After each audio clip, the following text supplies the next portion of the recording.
Bonjour tout le monde, aujourd'hui j'aimerais vous parler d'un sujet qui revient tout le temps, c'est celui des protéines animales.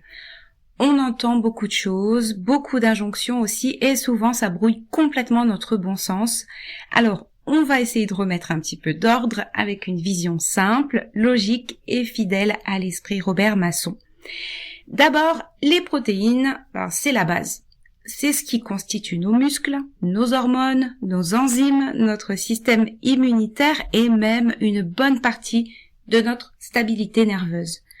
Et pourtant, la plupart des gens n'en mangent pas assez, surtout les femmes. Et je peux vous dire que ça se voit. Dans mon cabinet, je le constate, fatigue, les fringales, on se jette un petit peu sur tout ce qui est un peu sucré, ou en tout cas les glucides, parce qu'on cherche de l'énergie, prise de poids donc qui en découle bien souvent malheureusement, baisse du tonus, on perd du muscle, donc notre métabolisme ralentit et vraiment ça, ce que je constate aussi c'est que le moral est en berne et tout ça c'est des symptômes souvent, je dis pas toujours mais très souvent, d'un manque de protéines. Et quand on questionne un petit peu l'alimentation, on se rend compte effectivement que la personne ne consomme pas suffisamment de protéines et bien souvent a complètement arrêté les protéines animales. Alors bien sûr, il y a beaucoup de lobbying par rapport aux méfaits de la viande, etc. On en parlera un petit peu plus tard et bien ce sont des injonctions qui sont parfois vraiment très contre-productives pour la santé des gens. Pourquoi je parle des protéines animales en particulier ? Parce que, dans la réalité de terrain, physiologiquement, elles sont mieux assimilées, elles sont plus complètes, plus faciles à digérer, et elles apportent des acides aminés que les végétaux n'apportent pas, ou alors très difficilement, en quantité très inégale. Or, le corps a besoin vraiment de chaînes d'acides aminés complètes. Et ça va être difficile à faire avec les végétaux. D'ailleurs, la protéine de référence, ce n'est pas la protéine de pois, c'est pas la protéine de soja, c'est la protéine du blanc d'œuf en fait. C'est le blanc d'œuf, tout simplement. Donc, en nutrition, la protéine de référence, celle qui a l'index chimique le plus haut, un index de 100, eh bien, c'est le blanc d'œuf. Robert Masson, il nous répétait souvent que c'était pas une question d'idéologie, bien, mal, la viande, machin. Non, c'est vraiment une question de physiologie. Notre organisme, il utilise les protéines animales plus rapidement, plus efficacement, avec moins de déchets. C'est documenté, c'est connu, on absorbe beaucoup mieux les protéines animales, de sources animales, que de sources végétales. Quand on voit le nombre de personnes en plus, qui sont fatiguées, déminéralisées, qui manquent de muscles, qui ont du mal à gérer leur stress, etc., la priorité très souvent, c'est de remettre un apport protéique régulier, simple et de bonne qualité. Et ça, on peut le faire qu'avec les protéines animales parce qu'elles sont assimilées plus efficacement et on va pas avoir les mêmes problèmes digestifs. En plus, la personne qui est fatiguée, qui a pas une force gastrique au top, etc., elle n'aura pas la capacité d'assimiler les protéines végétales comme une personne en pleine forme. Parce qu'il faut une certaine force gastrique, effectivement, pour extraire la protéine de l'aliment végétal. Extraire la protéine de son coffre-fort, disait Robert Masson, de son coffre-fort de fibres, tout simplement. Alors, bien évidemment, on ne parle pas de manger n'importe quoi, on parle de qualité, on essaye de vérifier la provenance, on parle de quantité raisonnable, une quantité qui est physiologique, on a besoin d'environ 1 gramme de protéines pures par kilo corporel et par jour pour une personne normalement constituée, mais sachez qu'avec l'âge, on assimile beaucoup moins bien les protéines et on en a vraiment, vraiment besoin. Quand on parle d'ostéoporose, par exemple, c'est une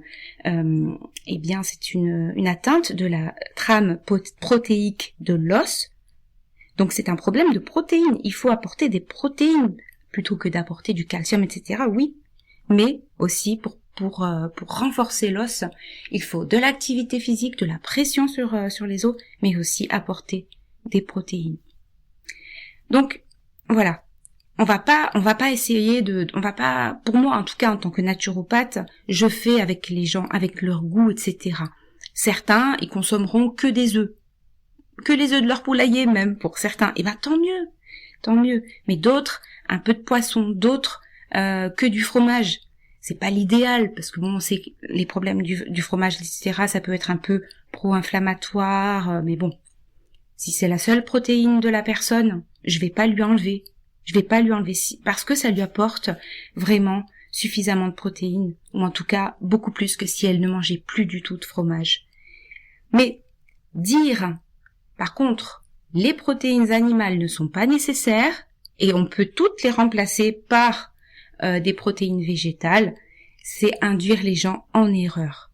On ne peut pas remplacer la viande par des légumineuses et surtout pas pour tout le monde. Parce que certains vont avoir beaucoup de problèmes avec les légumineuses. Ils vont avoir, et même avec tout ce qui est soja fermenté, le seitan, etc. Toutes les personnes qui mangent ça, eh bien ça ne leur réussit pas forcément de manière égale. Voilà, on va avoir parfois des problèmes de ballonnement, de la fermentation, un inconfort digestif, une lourdeur digestive. Il y a aussi la question de l'histamine. Dans les légumineuses, il y a beaucoup d'histamine. Donc il faut vraiment, en plus, manger des quantités très importantes de végétaux pour obtenir un apport équivalent en acides aminés. D'où, bien souvent, malheureusement, une suralimentation en termes de calories et donc la fabrication de mauvais cholestérol. Et on a beaucoup de personnes qui sont végétaliennes et qui vont avoir des problèmes de cholestérol. Alors, soyons honnêtes, il y a aussi un lobbying très fort autour des substituts végétaux, des produits ultra transformés qui imitent la viande, etc. Tout ça, c'est un marché, et certains milliardaires notamment ont investi énormément d'argent là-dedans et ont vraiment tout intérêt à ce que cette culture-là se développe au maximum.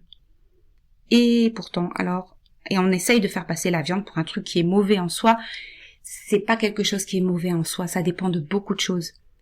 Et voilà, la réalité est beaucoup plus équilibrée que ça. Ils ont fait des études, montrant que, soi-disant, les personnes qui mangent pas de viande sont plus en forme que les autres.